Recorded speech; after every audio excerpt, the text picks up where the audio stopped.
Hello and welcome to the second edition of Grindhouse Gutter. I'm Josh. I'm joined here with Donny. Hey. And the Professor Smoak.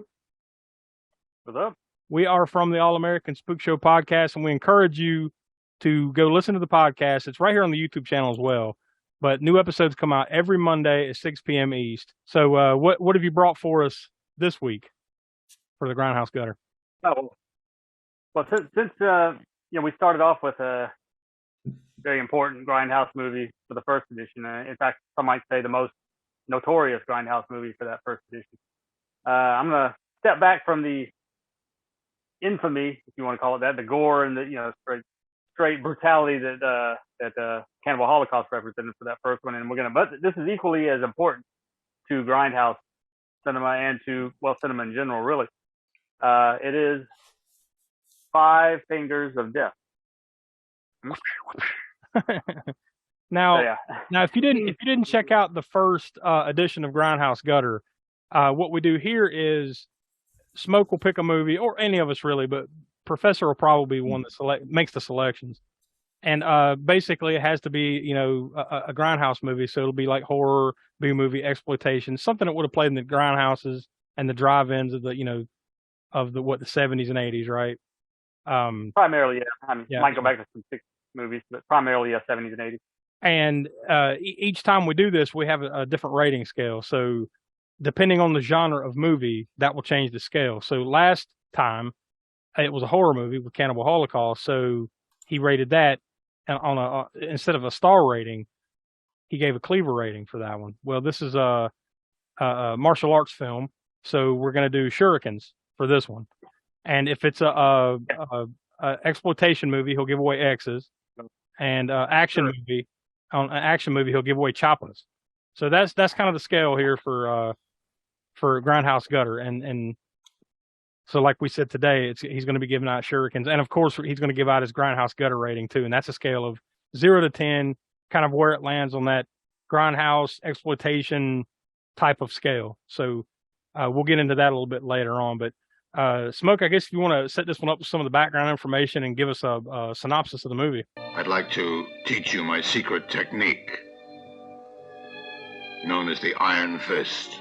Well, it didn't come out here in the U.S. until 1973. It is among those first kung fu movies that came over here imported over here from Hong Kong. That kind of set off the kung fu craze a little bit later on in the 70s. The Chinese translation of the original title is King Bata, and that's the title that's probably most known as now. Shaw Brothers production studio is who released it. And Shaw Brothers, of course, anybody who knows anything about kung fu movies knows they're top notch. I mean, they are arguably the best. I would say they're the best.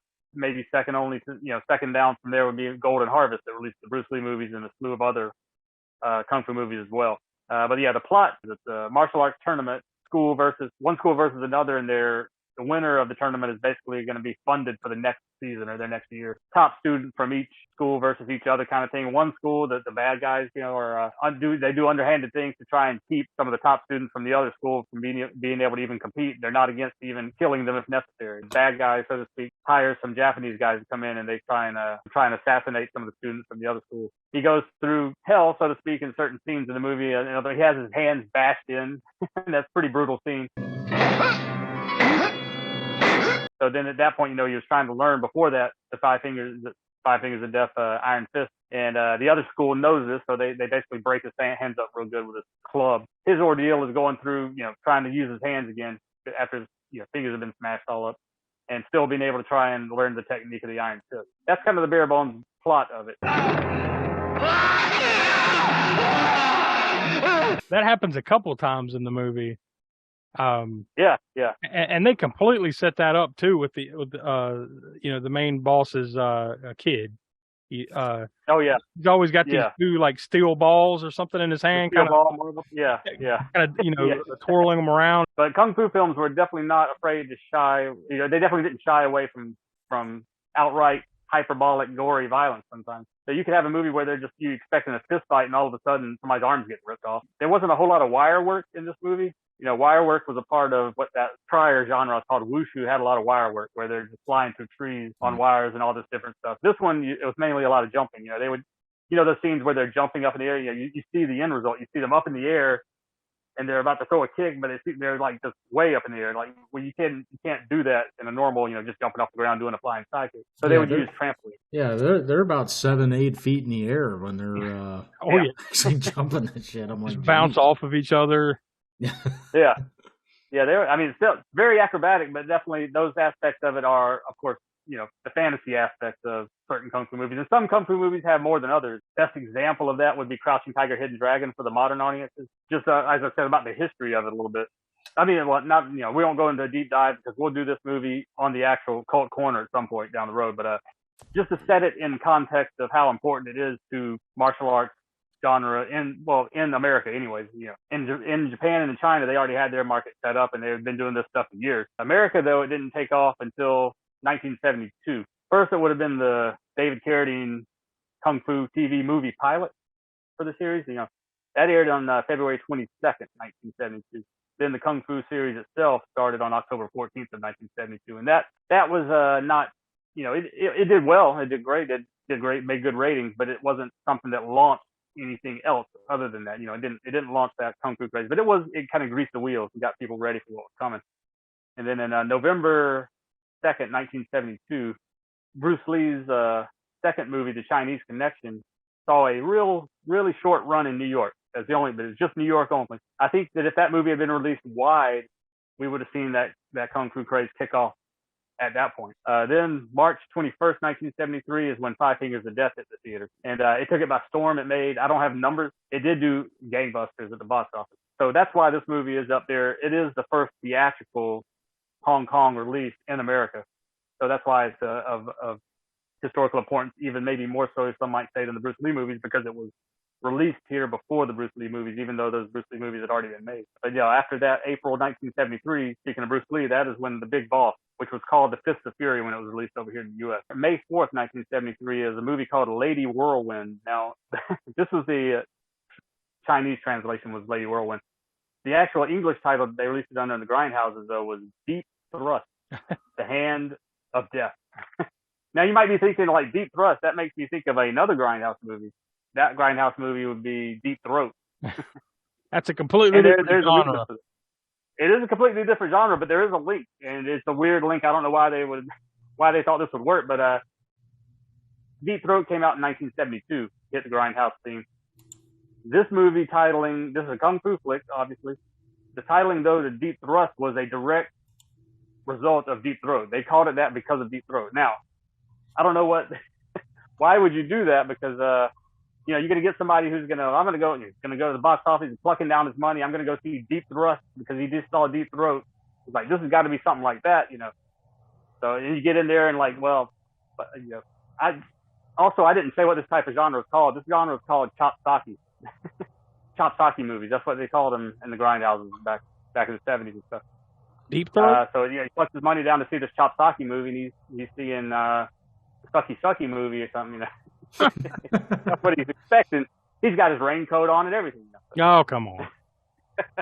After that, though, you had June 1st, 1973 was The Chinese Connection, the full U.S. release. Like I said, they had released it in New York, very limited run in 72. Shortly behind that, August 19th, 1973, Enter the Dragon, and it's pretty much that's it. So, there's some more movies that come after that, but that is the one from Five Fingers of Death in March 1973 to Enter the Dragon in August 1973. You pretty much had the foundation laid with Five Fingers of Death, and then Enter the Dragon comes and builds a temple to the sky on it. Your 0 to 10 Grindhouse gutter rating, what you got? So I'm going to go with an 8 on this one at least. I don't think I can go any lower than an 8 for the Grindhouse gutter rating. Anyways, it's great choreography in Kung Fu. You'll of course see better as the years go on and gets a little more. Lo Lei, I think the guy who plays the main protagonist in the movie, or the main good guy, he's great. He's good at what he does in martial arts and everything. He's maybe not the greatest on-screen charisma type. He's certainly no Bruce Lee, or even Jackie Chan or whatever. He doesn't have quite that charisma that some of the later martial arts stars would have. But I think he's very confident. It's also got that brutality factor. We talked about the eyeballs, got some stabbings with blood splatter and whatnot, and various other. That whole whacking of his fingers was pretty messed up. So you got some of that exploitation violence and gore in there. All right, and your how many shurikens do you want to pass out for this? So this is basically like your star rating, except we're going to give out a number of shurikens. Oh yeah. Yep. So we're going to go with 4 of these bad boys. I think it's well deserved. It's a movie that I hadn't seen it in a while before. I watched it again for this. It's been a few years. It doesn't get any worse, that's for sure. I actually watched this, knowing what we were going to do coming in, so I gave it a watch too. And it's the first time I've ever sat down and watched it. I'm not going to give out a rating or anything like that. Yeah. I'll save that for whenever we do it on Cult Corners or something one of these days. But yeah, I enjoyed it. As someone that enjoys those type of movies, I think this is one that you will. If you like that, you'll like this. Yeah. If you're not a big, kung fu movie fan, this might be one of those movies that you could jump on and watch and enjoy, just because it's a good movie, Yeah, I think that's probably a good idea. Like as you mentioned that, I'll keep that in mind too for some of these future kung fu ones and whatnot. That because there are some movies that are strictly made for kung fu fans only, pretty much, or at least only diehard kung fu fans are going to enjoy them because either they have terrible dubbing, terrible lighting. Still though, as long as it's got good choreography and good fighting, I'm on board with it. I can deal with the other stuff around it. I can, So yeah, I think whenever you get a movie that sort of transcends the genre, so to speak, to where people that aren't necessarily into that particular genre can still enjoy it, I'll mention those as we get to those in any genre we do, basically, but especially kung fu films.